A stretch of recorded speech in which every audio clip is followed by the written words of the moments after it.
My name is Hassan Sorrells, and this is the Leadership Lessons from the Great Books podcast, Shorts. There's no co-host on these Shorts episodes. We have extended the time on these shorter episodes from 5 to 6 minutes to 15 to 20 minutes for this season. This is so that these shorts can serve as introductory episodes released ahead of our weekly, longer form episodes. But don't worry, I will still let you know my observations, ideas, thoughts, or rants about the literature, philosophy, psychology, and even the theology of leadership, particularly as we prepare for the restoration of leadership and leadership principles during the next historical high in America. Why these episodes? Well, because listening to me talk about leadership for now around 15 to 20 minutes is still better than reading and trying to understand yet another business book. Even that business book that you bought with that famous person's name as the author, but you haven't applied any of the principles from that book to your leadership practices. At least not yet.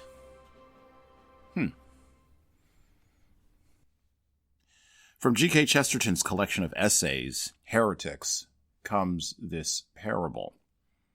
Quote, "Suppose that a great commotion arises in the street about something, let us say a lamppost, which many influential persons desire to pull down.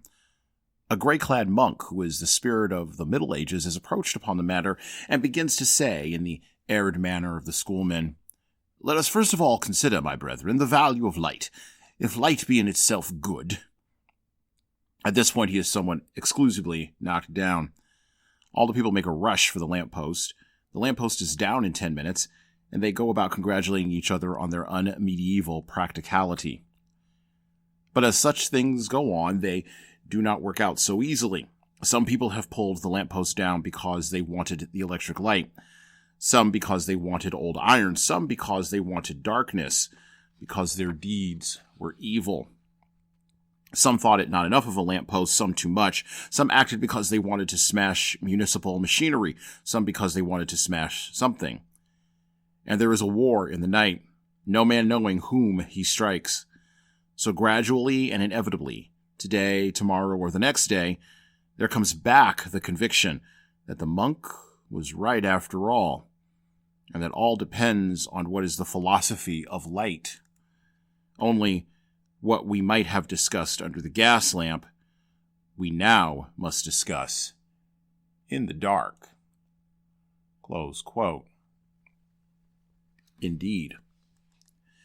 Ignoring Chesterton's fence, or the idea that people in the past might have had a good reason for the rules and principles they followed, even if we don't know or don't care in our current era what those reasons were, is an idea that has led, in our time, to the setting afire and the melting down of even Chesterton's torn-down lamppost. The fire in which this lamppost has been melted down has been danced around maniacally and with increasing feverishness over the last 75 years, to the rhythm of many commenting, tweeting, posting, and TikTok dancing figures, as our American and Western culture continues to inexorably transform in the dark. The thoroughgoing postmodern American mind doesn't much like gatekeepers. You know, those folks who put up the fence or who speak in rhapsodic language about the philosophy of the light or the lamppost. But those gatekeepers do serve a purpose. And when we lose the ability to remember how to put up the fence in the first place, or forge the metal, direct the electrical current, or even pour the concrete the lamppost was originally mounted in, we will all look for gatekeepers or leaders who do know how to perform those acts, either literally or even metaphorically. Even as we continue groping and arguing in the ever-increasing, ever-deepening dark.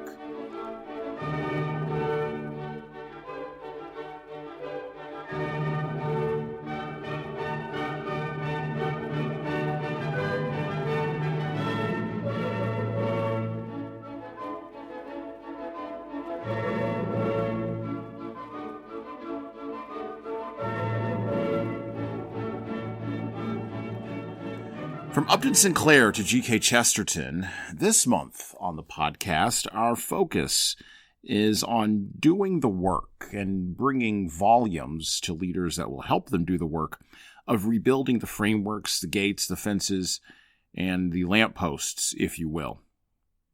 Not those frameworks, gates, fences, or lampposts that create boundaries, or even the ways that light forward for leaders and followers as you would naturally think.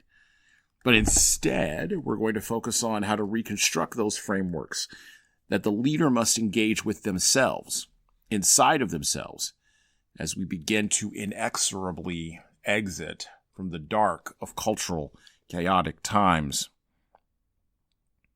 These volumes and the pursuit of what we are reading in them follows along from our focus on the work of Thomas Sowell, Albert Murray, and Coleman Hughes last month. And such work this month acts as a bridge, there's another construction word, joining the ideas we discussed in January when we covered Francis Bacon and even Voltaire. The fact is that all of these authors, from Upton Sinclair to Voltaire, from G.K. Chesterton to Coleman Hughes, confront the paradox built deeply into the democratic system of decision-making and small g governance we operate under both formally and informally in this country. The paradox, of course, is that we are a country founded on pushing an unconstrained vision to its natural breaking point. But our actual lived human behavior is deeply constrained by a respect for the reasons we have done things the way we have in the past, even without knowing in the current era what those reasons are. We wind up ourselves and we wind ourselves up in knots these days, talking a lot on the internet and in real life about social norms, legal norms, international norms, political norms, and even the language and behavioral norms. We do this because those norms exist to govern, there's that word again, our behavior. These norms also exist to foster cooperation, prevent conflict, and maintain order.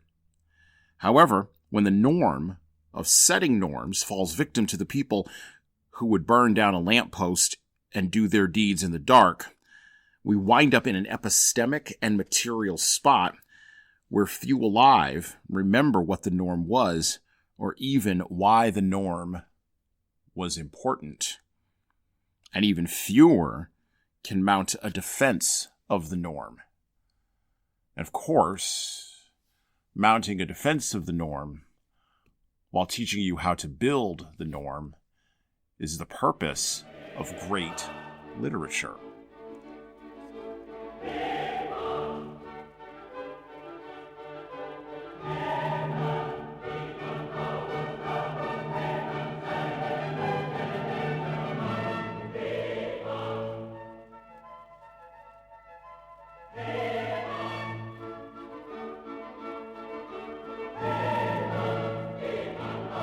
In spite of the darkness dwellers and fence burners, the cultural winds have been shifting, and for the last couple of years there has been a gradual growing sense that, on almost a religious level, a return to the boundaries provided by the strong old gods is now afoot in American culture.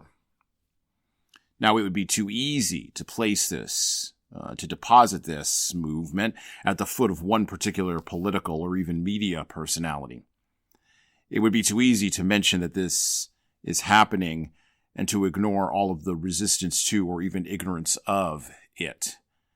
It would also be too easy to be triumphant and triumphal and declare that our 70-year-long playing footsie experiment with wandering blindly in the postmodern darkness has finally come to an end. We would have to be as foolish as those who saw the great light and then descended back into Plato's cave, only to be disappointed at being unable to rescue any of the permanently epistemically blind living comfortably down there. But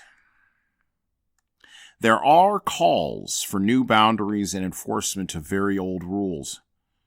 There is a growing sense that people have been pushed as far as they can be pushed out of their constrained vision. The hypocrisy and venality of our so-called leaders and so-called elites has been exposed in a manner that would make G.K. Chesterton himself seek out an air sickness bag as quickly as possible. The inmates have run the asylum long enough, and Daddy is back home to enforce discipline, return patriarchal moral order, and to reset the fences. Leaders in all organizations and at all hierarchical levels must decide at this moment what they'd like to do and where they'd like to stand.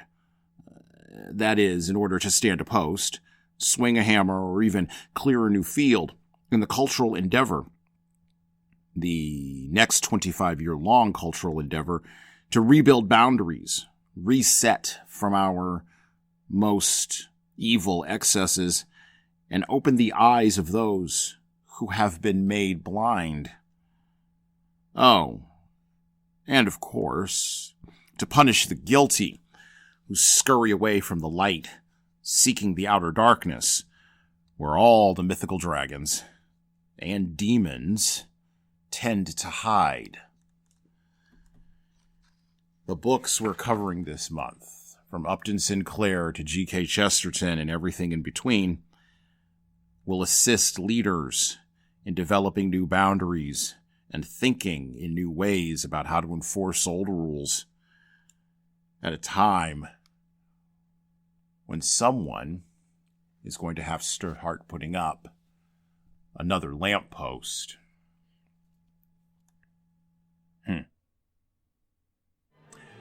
And well, that's it for me.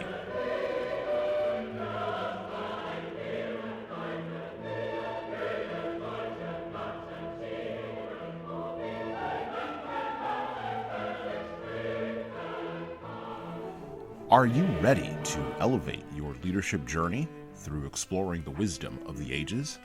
Subscribe to the Leadership Lessons from the Great Books podcast on all major podcast platforms, including Apple iTunes, Spotify, and YouTube Music. You can also find us everywhere else podcasts are available. If you find value in our episodes, please leave a 5-star review on Apple, Spotify, and of course, YouTube. We need those reviews to grow, and it is truly the easiest way to help other leaders and lovers of literature discover this show. And thank you for your support.